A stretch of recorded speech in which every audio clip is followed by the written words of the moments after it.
This one's called Extreme Beit Din. Ah, I love it. Okay, I'm going to ask you some really esoteric Jewish halacha questions that I don't expect you to know the answer to, but maybe you will, and we'll see how it goes. What is Shemini Atzeret? Can I pass on this whole segment? No. So I literally had to ask this question on this show multiple times because I always forget what Shemini Atzeret is. It is basically the 8th day of Sukkot, but it's its own distinct holiday, but no one's really sure why because no one really knows what Atzeret even really means. Well, now I know. Great. Thank you. Is it? I'm so glad right now that after the final dip into the mikveh when I came out and said the Shema prayer, it was that I'm forever Jewish and this can't be taken from me. No. Because I feel like I might fail the you, four you remaining and 98% questions. of the Jews on planet Earth. Name one bug that is technically considered kosher to eat. I mean, is yeast considered a bug? No. It's actually the grasshopper. I didn't know that. Me neither. Why is it kosher?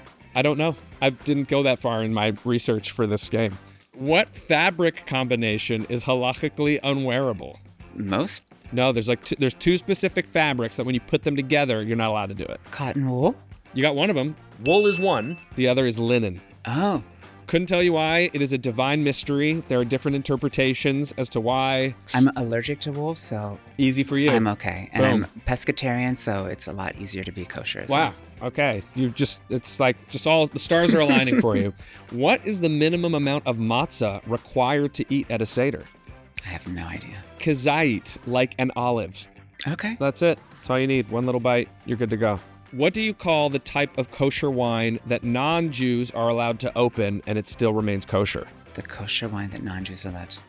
You're going to hear this word now. This one is probably the most answerable of this. It's called meshuval. Meshuva. It's a wine it's gross. They like flash boil it. Okay. And then that means that a non-Jew may open the bottle and it still remains kosher. Right. Which is pretty extreme to I'm me. excited I get to open wine now. Yeah, I'm sober, but I'll that's open right. someone else's You can wine. open someone else's. Look at that. Okay. True or false? You're allowed to lie to keep the peace.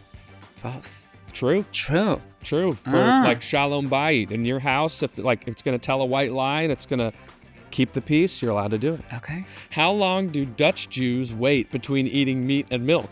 I'm Pennsylvania Dutch. So I you're know close. nothing about the Dutch, and I really know nothing about the Dutch Jews. I didn't know this. 72 minutes is the custom. Okay. Couldn't tell you why. Can you perform a bris on Shabbat? No. Yes. Really? Yes, it is one of the only exceptions to the Shabbat rule. Is if the bris is the 8th day, it's on Shabbat, you're allowed to do it. Amazing. Mm-hmm. You find hair in your soup at a kosher restaurant. Is the soup still kosher? I would say yes. Correct. It's just gross, but It's still just kosher. disgusting. And then we're gonna end on this one, which I think is a beautiful lesson in there about Judaism. So that's why we're ending on it. You're called up to the Torah for an Aliyah, and you realize mid-blessing you don't know the words. What are you supposed to do? Feign blindness. You're supposed to stumble through and just mess your way up as you get through it. It's better to continue trying and making mistakes than to abandon the Torah. Amazing. Which I think is a nice lesson. I love and that's that. why I want to end on that one. That's beautiful.